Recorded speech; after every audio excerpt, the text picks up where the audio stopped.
Good morning everyone. Yan, it's Tuesday. Reminding all of us to really make the right choice. Naalala ko tuloy yung ating Tuesday habit. Yan, nakuta natin si Pastora muli. At least so that yan, tayo Umaga na naman, babangon na sa kama, magsisipil Yes, January 13. Hello sa mga nandun maaga. Maghihilamos o maliligo na ba?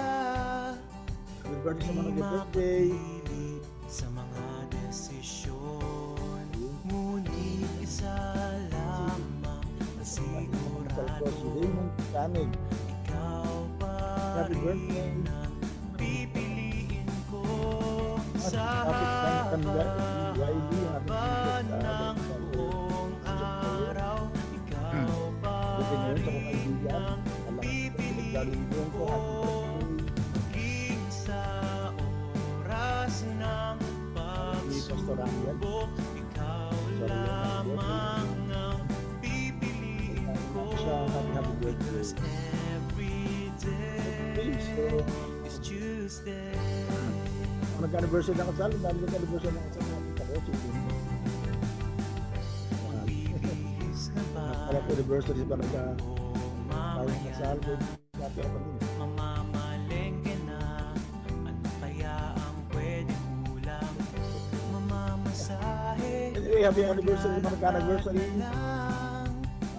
Di makapili Magandang na. Hello. sa desisyon. Josie, good morning. At Arceli, good morning. Isa lamang ang sigurado, ikaw pa rin ang pipiliin ko sa haba ng buong araw. Today, for us to really worship God. Pa rin ang pipiliin Para guys, salamat po sa umagang ito. Salamat po na sa talagang oras kasama sa amin. ng pagsubok, Lord, as we are reminded that we make the right choice today.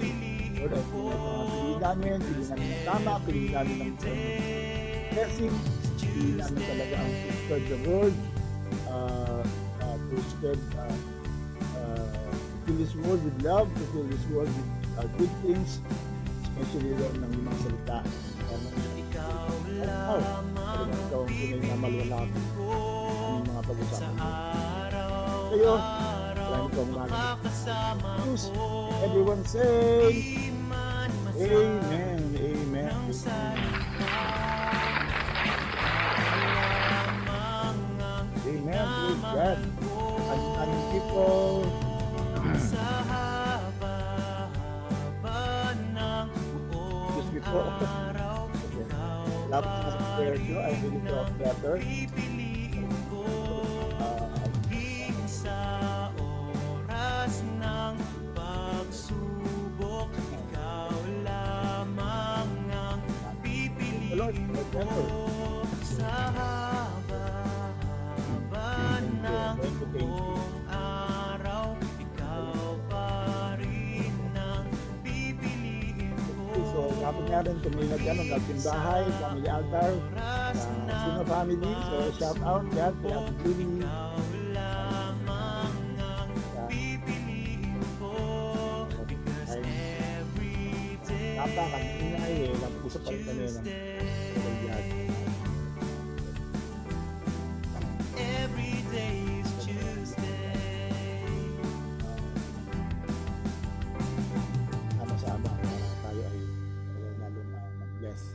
Amen. Every day is Tuesday. Yan, without further ado, let's worship God together. Every day The is psalmist. Tuesday. Okay, let's welcome the psalmist sa atin sa amalang ito.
ating Panginoon. Sa iyong ginawa. Salamat sa iyong ginawa. Salamat, salamat sa iyong ginawa. Salamat sa iyong ginawa. Salamat, salamat.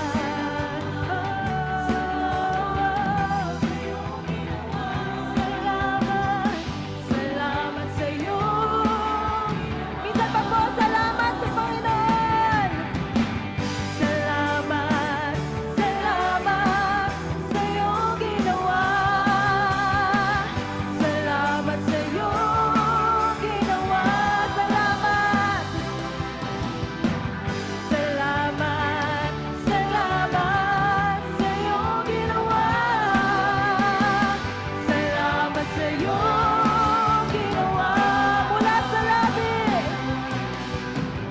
Mula sa labi kong napupuring. Mula sa labi kong napupuring. Jesus, sa buhay ko ikaw ang nagbigay ng kulay.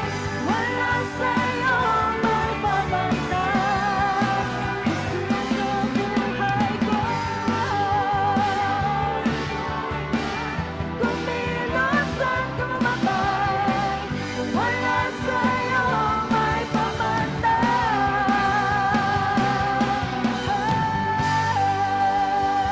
Hallelujah! Amen. Thank you, Lord. Sige po, purihin natin ang ating Panginoon. Hallelujah! Amen. Hallelujah. Salamat, Panginoon. Amen. Wow. Praise God. Nakakabuhay talaga ng dugang pagpupuri sa Panginoon. Amen. Sino sa inyo na-bless sa ating worship time? Yan, praise God.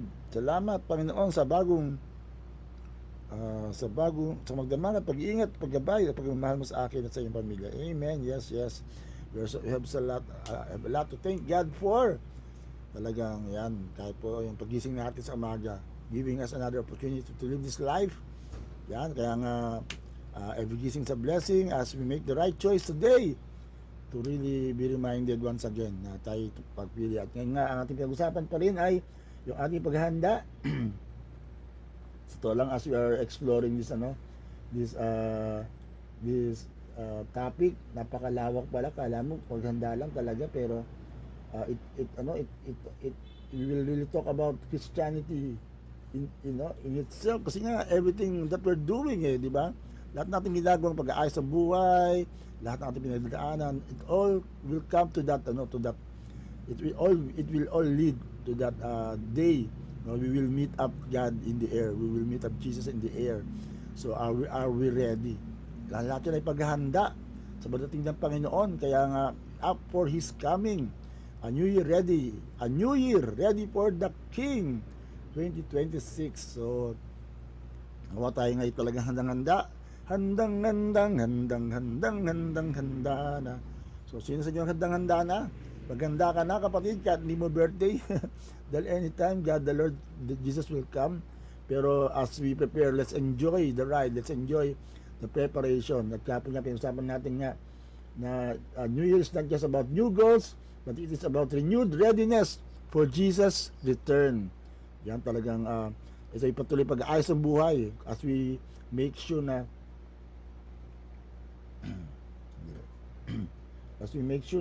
maging maayos ang ating buhay. Diba? Ito ay tunay na na nakafocus na talagang ang purpose natin is to really get ready before Jesus Christ returns. Yan. So kaya nga we're not just preparing for success, health, and blessings, mga declaration, pero nga gusto natin ay maghinda tayo na mas matindi, the return of Jesus Christ. So hindi ngayon kung ano yung ma-achieve natin this year, kundi kung tayo ba'y matatagpo ang faithful kapag siya'y dumating. Kaya nga as the verse says, you must be ready because the Son of Man will come at an hour when you do not expect Him. So mahirap talaga alam natin yan, mahirap na dumating ang ang sundo mo, dumating ang yung inaasahan mo na hindi ka nakahanda. Kaya we really need to prepare. So number 1 nga pinag-usapan natin kahapon is to be watchful, living with spiritual alertness. So ngayon po, we will go now to number 2. Be holy. Yan, comment down below, be holy. Hindi mahuli be holy. Iba kasi, be holy, akala na ang be holy, be huli. Kaya laging huli. Kaya laging miso, dalas ulit talaga sa gawain. So, let's lessen that practice this year. Kundi ang ating focus talaga natin is be holy. So, let's comment down below, be holy, living with moral readiness. Be holy or live with moral readiness. Yan, sino po sa inyo ang talagang ayan po yung maging focus natin. Ang daming talagang temptation, talagang ang daming garbage nga, di ba? Katulad ng ating pinag-usapan sa sa simbahay, lesson number 3, na maraming garbage sa pwede pumasok sa utak mo. Pero tayo ay, ang goal natin ay talagang maging banal tayo before God. Amen. So let's be holy, to live with moral readiness. Sabi nga ng 2 Peter 3:11 to 14, since everything will be destroyed in this way. Ito yung ang context ito nga, yung darating si Lord, maraming babaksak sa langit, di ba? Maraming mga lindol, etc. Napakaraming mangyayari na talagang gimbal-gimbal. Na tayo, nakikita natin ang maraming trickles of that. And ang dapat maging focus yan, hindi tayo dapat matakot. Hindi yung dapat tayo magpanik ako, yun na. Kundi ang dapat ang maging reaction doon natin is this. You ought to live holy and godly lives as you look forward for the day of God and speed, it's coming. O, di ba? O, gusto ba, ang talagang goal pa natin, mapabilis talaga, di ba? Yung hindi yung, wag muna, Lord, wag muna. Iba kasi, Lord, wag muna, hindi pa ako nakapag-asawa, Lord, wag muna, ganito, ganyan, hindi pa ako handa. Pero ang admonition ka ng Bible let's speed the coming of the Lord. Makakatulong tayo kasi nga sabi ng Bible, kaya ma-spread out ang gospel throughout the whole world and the end will come. Yun po share pala natin will somehow will be the pace of the coming of the Lord, kasi gusto ni Lord lahat makarinig ng salita ng Diyos. Kaya kung yung mga pamilya natin hindi pa nakakarinig, I pray this year 2026 we can really share the gospel to them, bring simbahay to your house, open up places, kahit mga couples, kahit individual, let's get engaged into it. Talagang yung gagawin natin, kakalampagin natin about sa talaga na mag-engage, na involve as part of our preparation sa pagdating ng Panginoon. So let's live holy lives. So kaya nga hindi tamang response ng uno ko, yun ang the big one, ako ayan na, marami lindol na naman, di ba? Ano ba yung nangyaring paghuho sa Cebu? Lindol ba yun o talagang aksidente lang na dumuho yung landfill at ang dami namatay at marami pa nawawala? Oh Lord, have mercy on them. Pero ibig sabihin talaga mga ganyan mga balita, di ba? Talagang ikaw ay negative, matatakot ka ikaw mismo mapaparanoid ka. Ikaw mismo talagang parang instead na makatulong sa iyo lalong mapaparalyze, di ba? Yung paralysis analysis ng tinatawag na talagang sa kakaisip mo, talagang wala ka na magawa at hindi ka na nakausad. Pero ang dapat sabi ng Bible, sabi nga nung binasa natin, kung kapag alam mo nang darating ng Panginoon, dapat live holy lives. Magpakaayos tayo. Amen, di ba? Yung talagang be aware, talagang yung mga dapat alisin sa buhay natin, yung mga garbage, di ba? Yung mga bagay na talagang naging sagabal sa atin. Bukas sa natin, di ba? Ngayon praying fasting tayo, at least encourage you 1 to 3 days mag-fasting kayo sa social media and just focus on God. It will do you a lot of good. Na talagang walang toxic ka nun sa totoo lang naisip ko kasi kapag ikaw kapag medyo mahina-hina ka, marami kang mababasa mga posts, tapos minsan isip mo, ikaw ba yung pinapatukulan ng mga post na to? Di ba, parang yung mga artista ng araw sabi nga nila, kadalasan sila nagbabasa ng open ng Facebook o nagbabasa kasi nga kung it will damage their mindset, etc. Which is merong katotohanan talaga kung ikaw ay mag-expose sa mga negative na mababasa mo, talagang nababagal ka at maapektuhan ka. So we might as well detach from those and just focus on the Lord, magpakaayos tayo. Yan, spend more time with God and spend more time doing good things para po mas maging blessing pa tayo. And then, that will be part of your preparation. Amen, amen, praise God. Yan, Sister Nena Santos, good morning. Yan, di ba? Good vibes. Pastor John, gwapo, di ba? Iba na pala, apelido ko ngayon, hindi na pala Sanoy. Yan, sabi niya ng Josie, be holy, live with moral readiness. Lalo ngayon talaga nakakompromise na ang morality natin, di ba? Yung tama parang mali, yung mali nagiging tama na, at yung mali, yung tama nagiging mali, at yung mali nagiging tama. Dati hindi pwede mapanood sa TV, ngayon napapanood na. Tapos yung dating ganitong mga relasyon, hindi pwede dati, ngayon talagang wala, open book na. And we're living that moral depravity na talaga. Talagang sa totoo lang, whether you believe it or not, these are the signs of the times na talagang dapat ang hamon sa atin maging maayos. Dahil nga sabi ng Bible, in the last days, ang mabuti magpapakabuti, ang masama magpapakasama. So ang tanong, saan ka doon? Saan tayo? Sa masama magpapakasama o sa mabuti ang mabuti magpapakabuti? Siyempre doon na tayo sa ang mabuti magpapakabuti. Walang gitna. Kasi yung gitna ano rin yan. Sama-sama na rin yan. Parang yung, di ba, yung kong game, yung Jack and Poy, di ba, yung ang premise kung sino yung nakatalo doon sa si Iman na natili. Pero kung sino yung natalo, upo, at sino rin yung nakapareho lang, upo rin. So kahit yung gitna hindi panalo yun, talo rin yun. So dapat talaga nasa God side ka. Wala sa compromising na minsan nasa Panginoon, minsan nasa Diablo. Di ba, minsan yung nga yung mga problema ng maraming Kristiyano, kapag Sunday born again, pag Sunday praise the Lord, pag Monday to Saturday erase the Lord. Di ba, nawawala yung pagiging Kristiyano, talaga nakakalungkot. Ang daling i-give up ang Panginoon. Pero ngayon talaga ang usapan talaga seryosohan na talaga. Kahit nga sa American, alam natin na talagang maraming compromises na at yan nga, talagang land of the free, etc. etc. Pero ngayon nakita natin talaga yung kaseryosohan. Yung revival na nangyari, na talaga yung mga seryoso talaga kay Lord. At yung mga ayaw, di bahala sila. And talagang talagang magkakaroon talaga ng paghahalo. There will be a time of distinction na yan ang tupa, tsaka kambing, ang wheats, tsaka tares. Diba? Sabi nga, wag mo alisin yung wheats, ay yung tares, baka pati yung wheats ay matanggal din. So talagang halo-halo yan. It's just a matter of time, the last days, tsaka lang palang paghiwalayin. Pero as of now, we're mixed up. At kaya tayo mix up sa mundo, na nakakasalimuhan natin talagang mga tao sa paligid natin na born again, hindi born again, pero dapat maging distinct pa rin tayo. Maging distinct pa rin tayo na talagang anak tayo ng Diyos. Na kumbaga, kapag tumingin ang Diyos sa mundong madilim, makikita niya pa rin mayroong mga nagliliwanag na mga Kristiyano, light of the world. Di ba kung paano tayo tumitingin sa langit, madilim, paggabi, pero may nakikita tayo mga stars na alam natin na may star doon, di ba?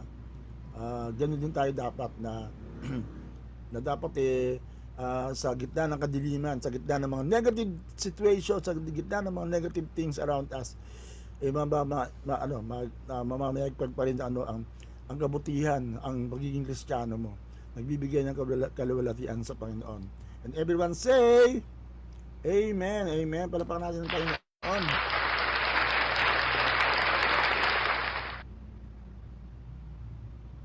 Yan ang magpakabuti po ako at sa mabuting magpapakabuti po ako at sa pamilya ko at ang pamilya ko. Amen. Yan, declare natin na talagang magsasama-sama tayo, focus on your eyes on Jesus, not on things of earth. Yan, talagang maraming distraction talaga. Kaya nga that's why we are having this prayer and fasting at least 3 days cluster. Na I hope kung kayo yung kasama doon or you decide to have a 3-day fasting, talagang just focus lang, talagang alisin muna mga distraction, yan, skip some meals, that just will just focus on God, and then you'll see how it will really affect your life as a Christian. Yan, so at samahan namin kayo dyan. Okay, so hello Ate Catherine Mariano, yan si Ate Catherine pala nasa munisipyo na ngayon. Ayan, okay, di ko na pala kapitbahay.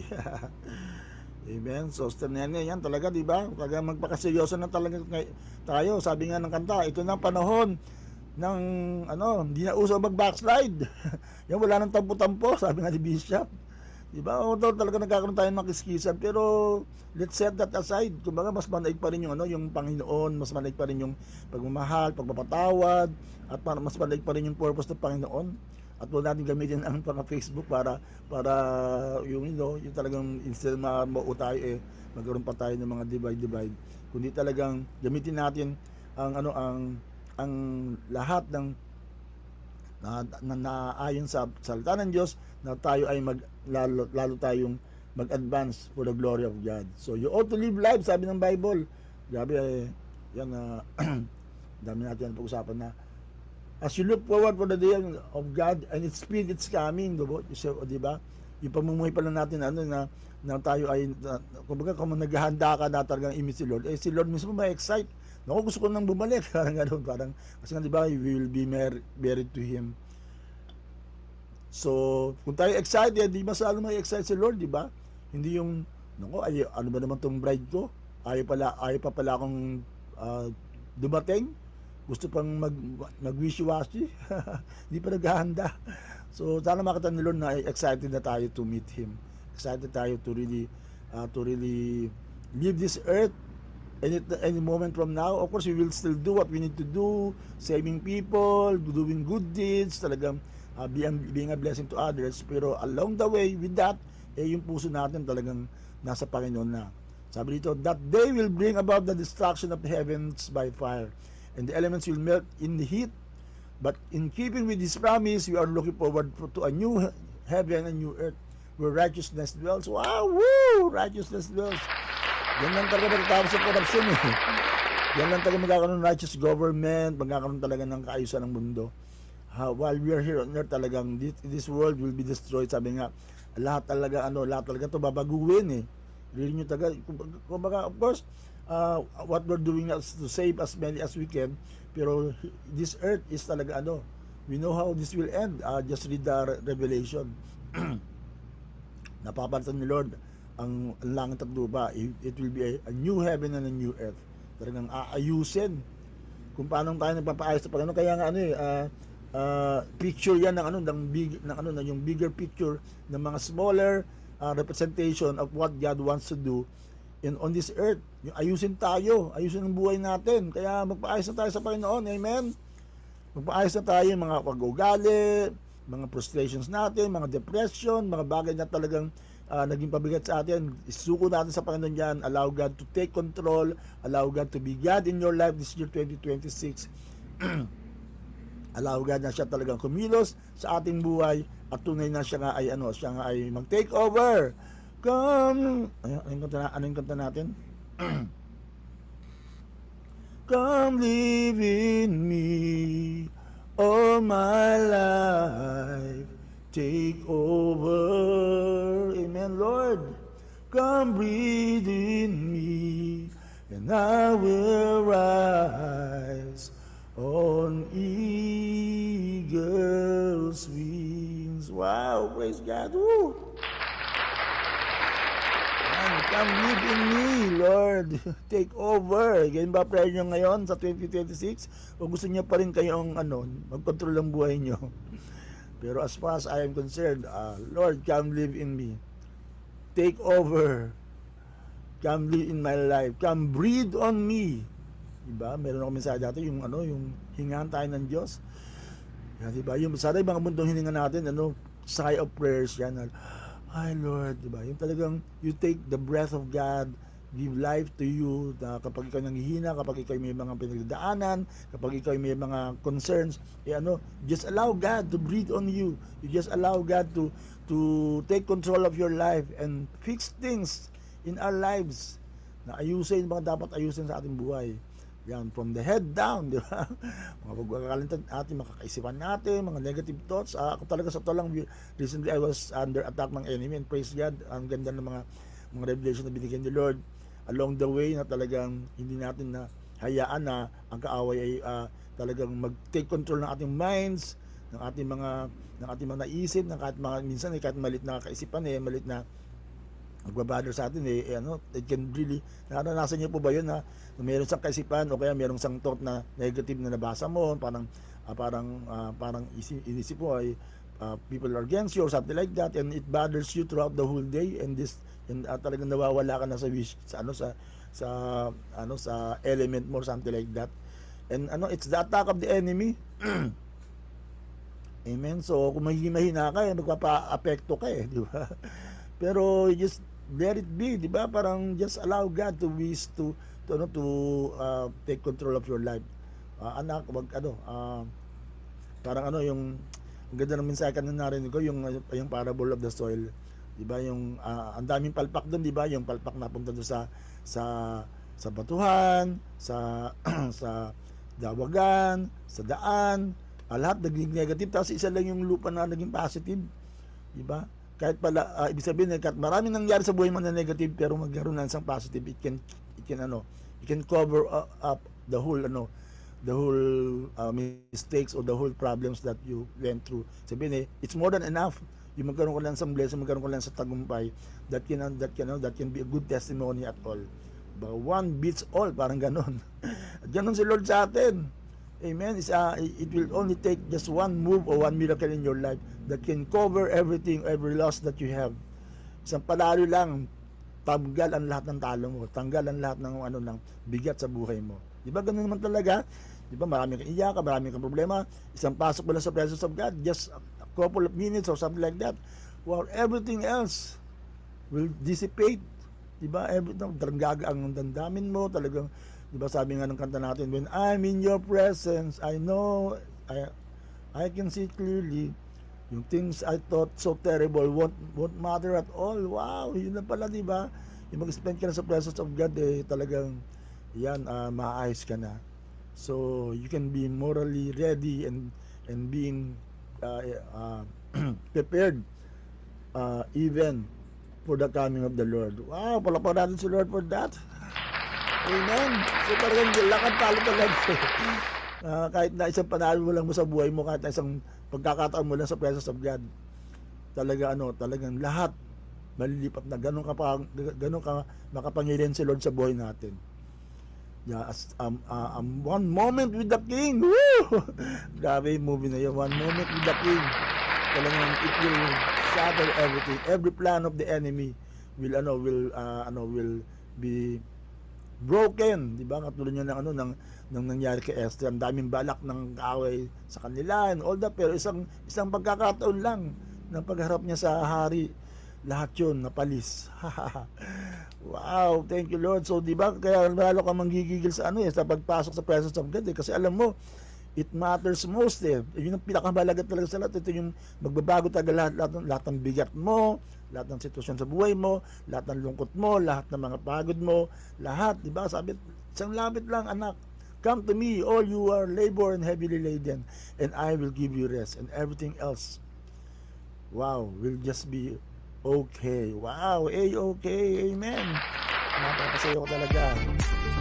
Amen, praise God, amen ang amen. Ang lahat. Jesus, take control of my life, sabi ni ng Josie, yan ang prayer natin. Pinanghinaan po pero di po pagbabackslide. Amen. Praise God. Patuloy po at patuloy mo ako maglilingkod sa Panginoon. Amen. Amen. This is the year breakthrough in Jesus' mighty name. Amen. Amen. We declare that. We declare that. Yan. Kung may mga breakdown na, may breakthrough. Woo! Thank you, Lord. Grabe. Wala pa ako sa mga main points ko. Ang dami na. God is so good. Grabe. Thank you, Lord. Thank you, Lord.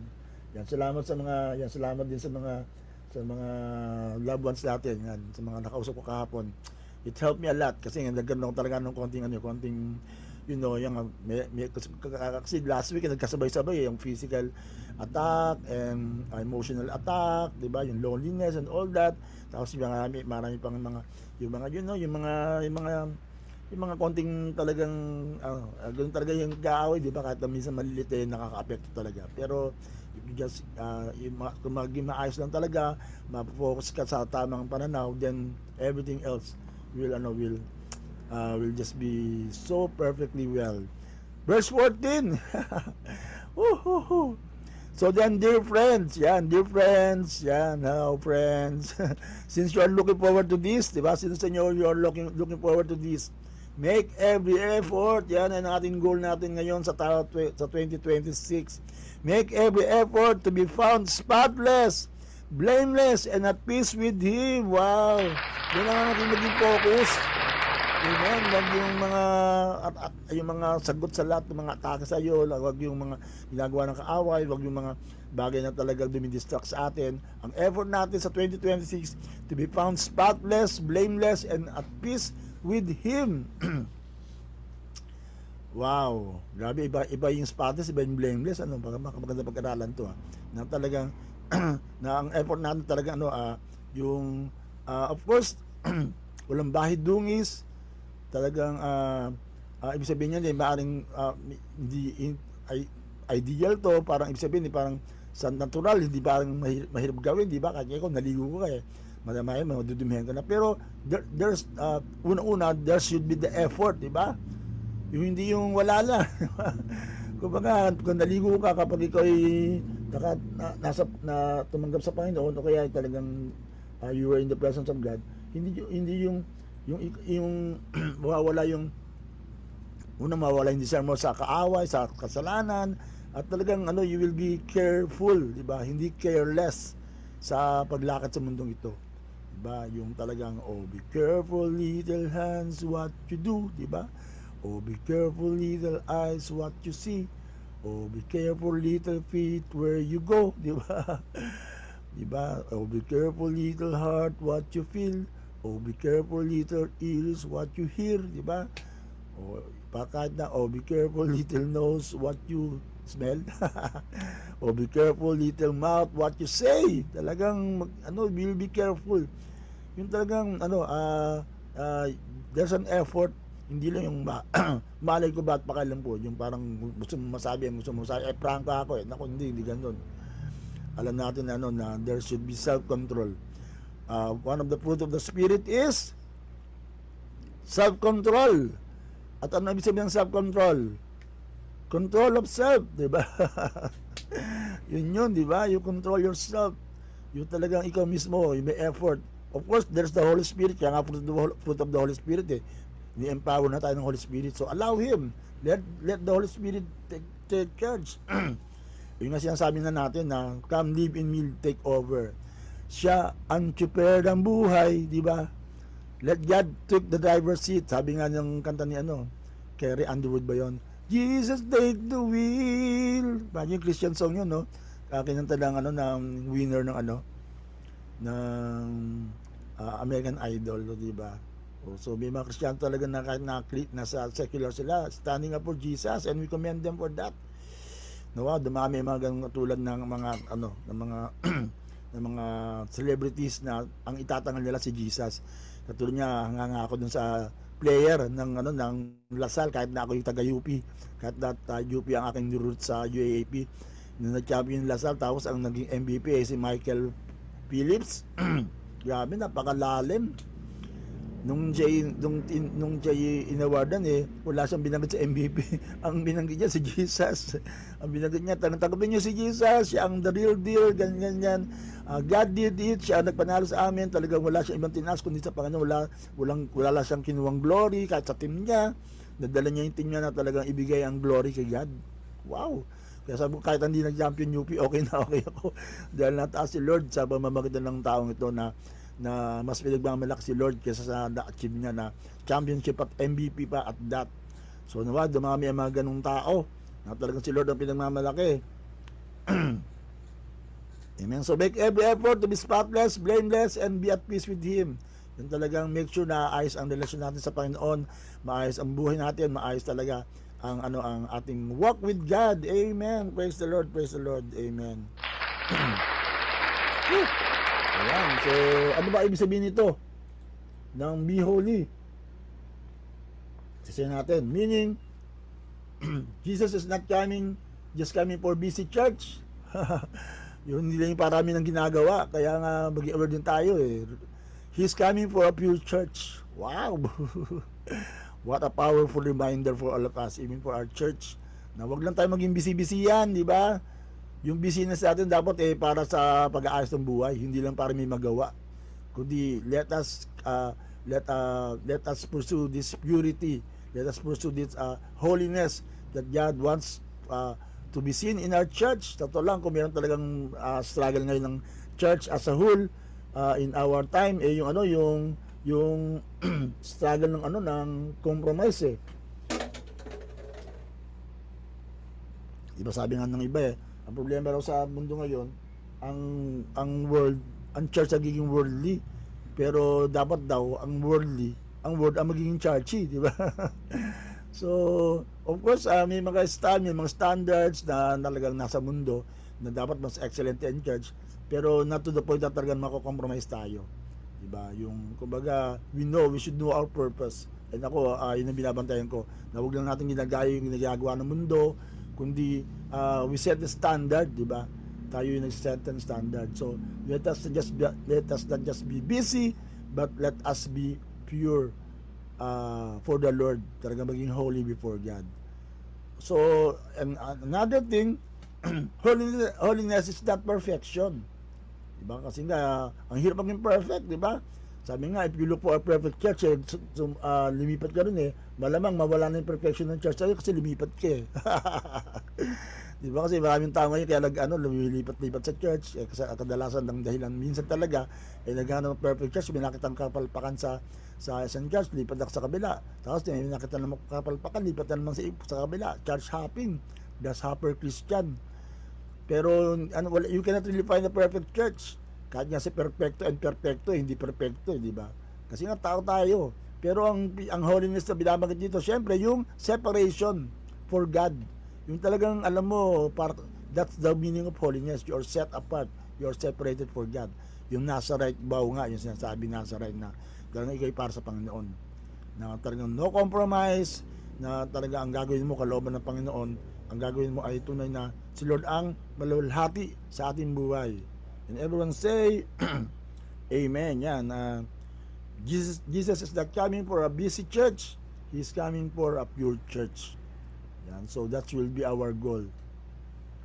And holiness is not purity, is not perfection. It is separation.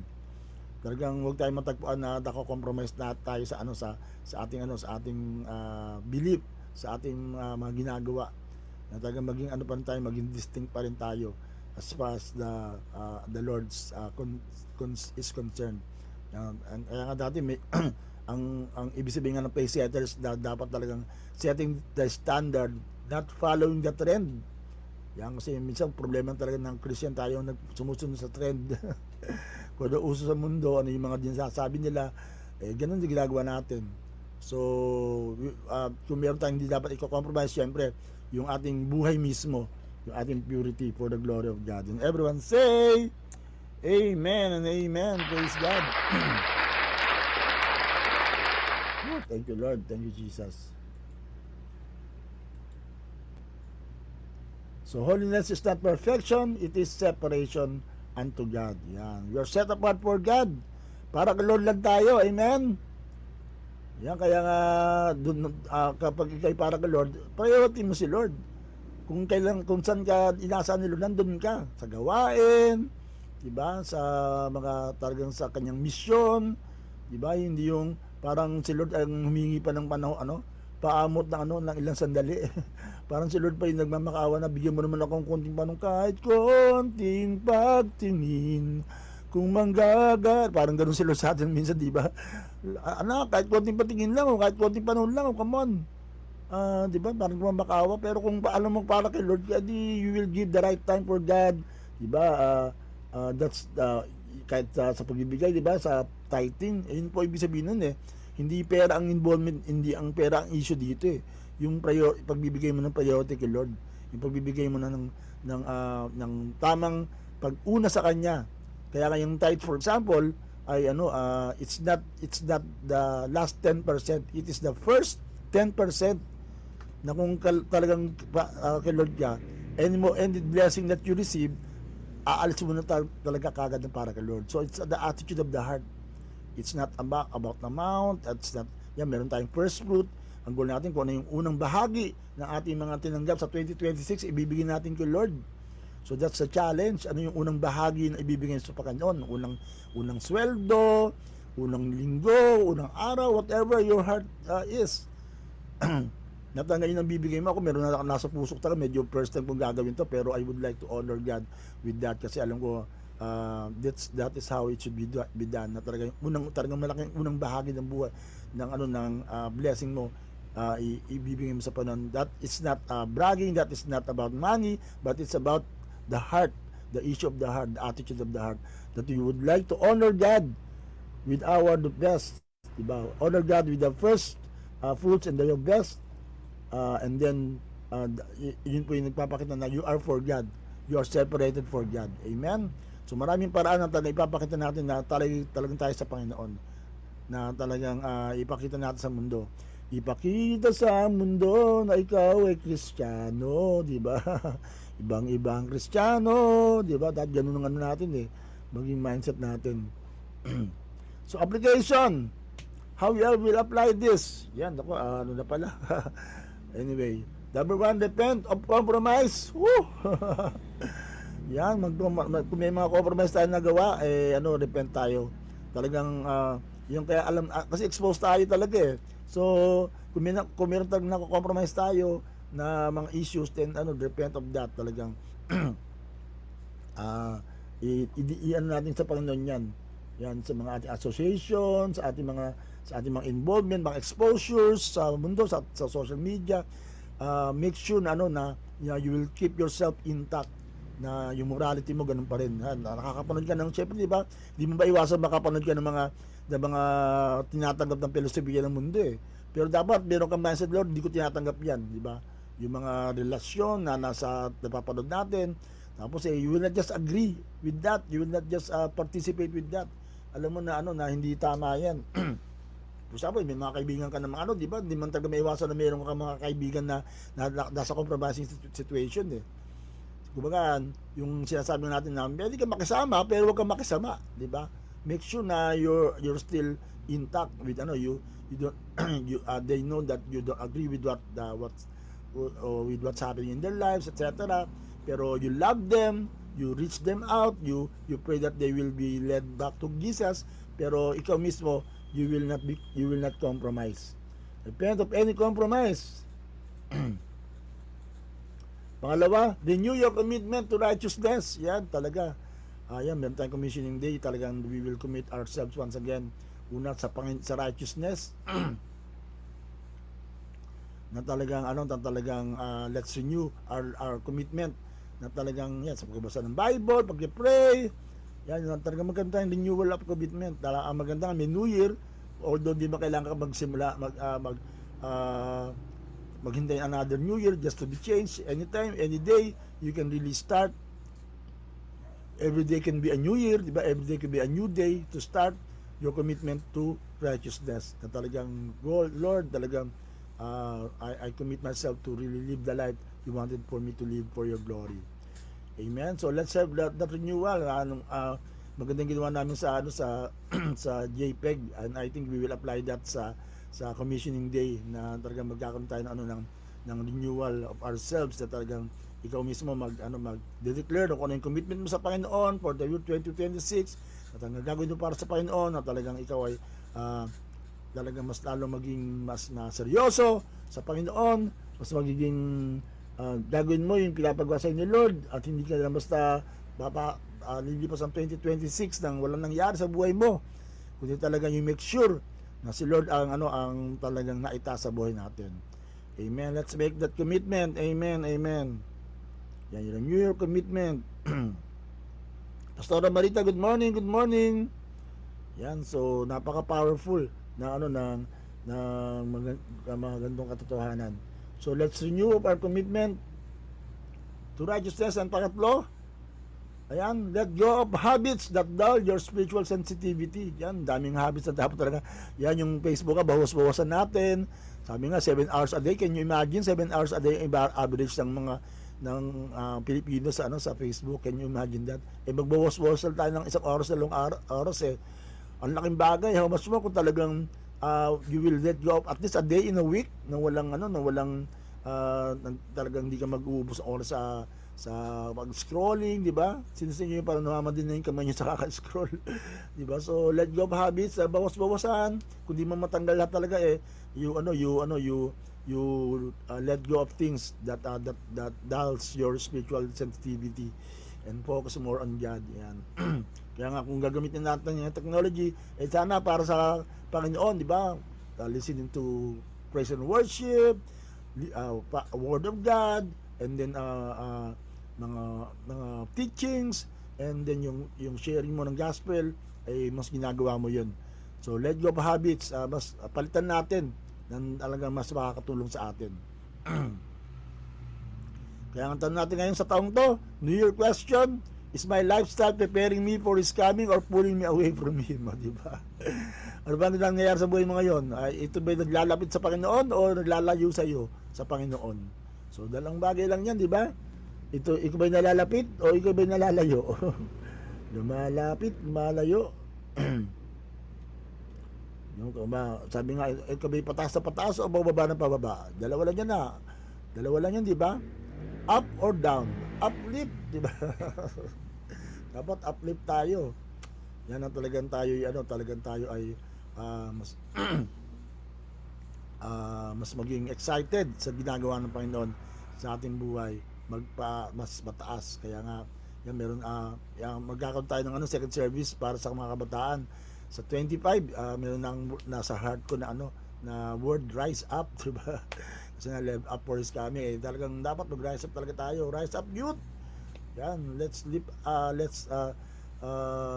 do what needs to be done for the glory of God. Yan, kaya salamat sa Diyos. Natapos kong basahin ang buong Bible sa taong ito. Wow, amen, praise God. Amen, di ba? And then, basahin uli, di ba? Ang binabasa ko ngayon yung salita ng Diyos. Yan, doon tayo ngayon para mas iba naman.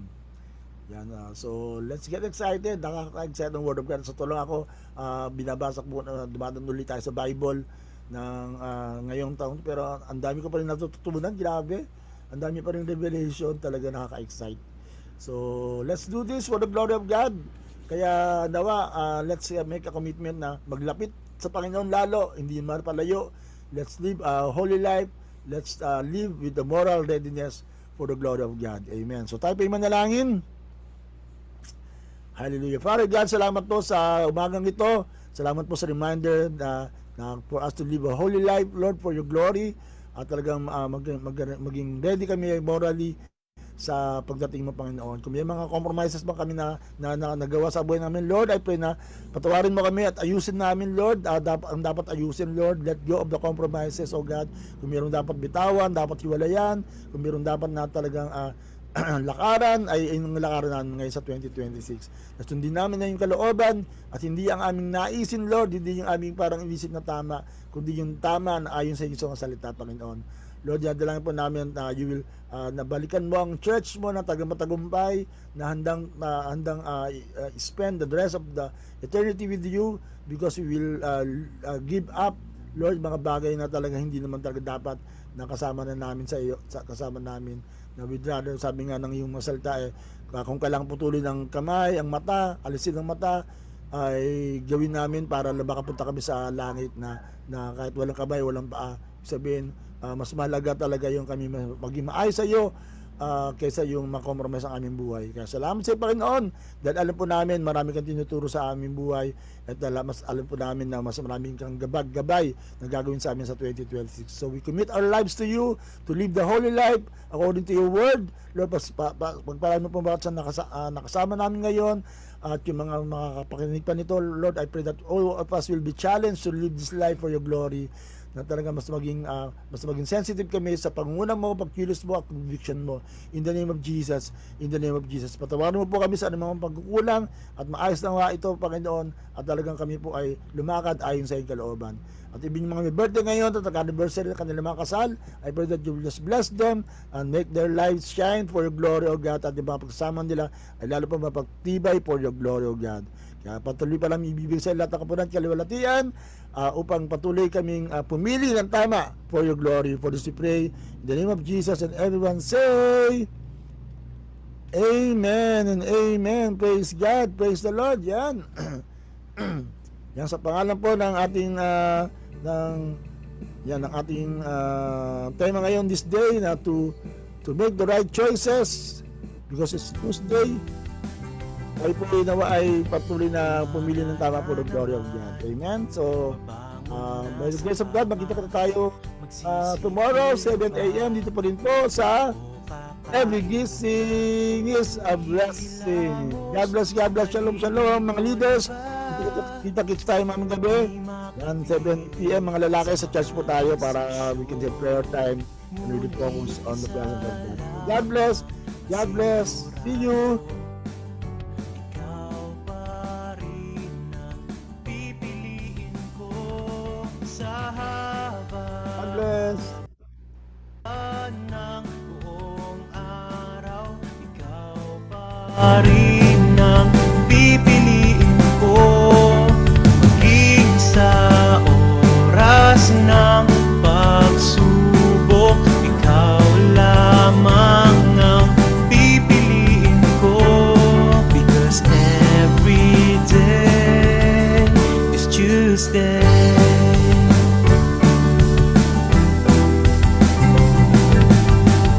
Magbibihis na ba o mamaya na?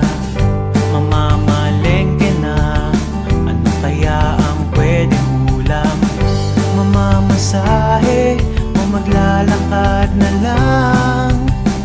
Di makapili sa mga desisyon, ngunit isa lamang sigurado.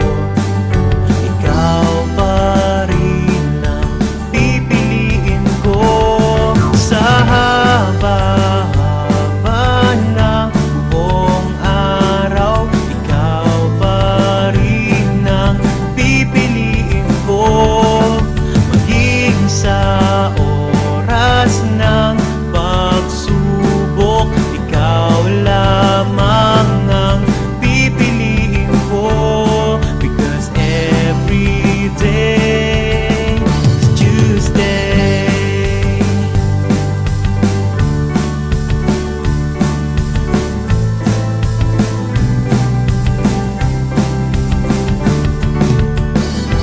Ikaw lamang ang pipiliin ko sa araw-araw makakasama ko. Di man masabi ng salita, ikaw lamang ang minamahal ko. Sa haba-haba ng buong araw, ikaw pa rin ang pipiliin ko maging sa oras ng pagsubok. Ikaw lamang ang pipiliin ko sa haba-haba ng buong araw. Ikaw pa rin ang pipiliin ko maging sa oras ng pagsubok. Ikaw lamang ang pipiliin ko because every day is Tuesday. Every day is Tuesday.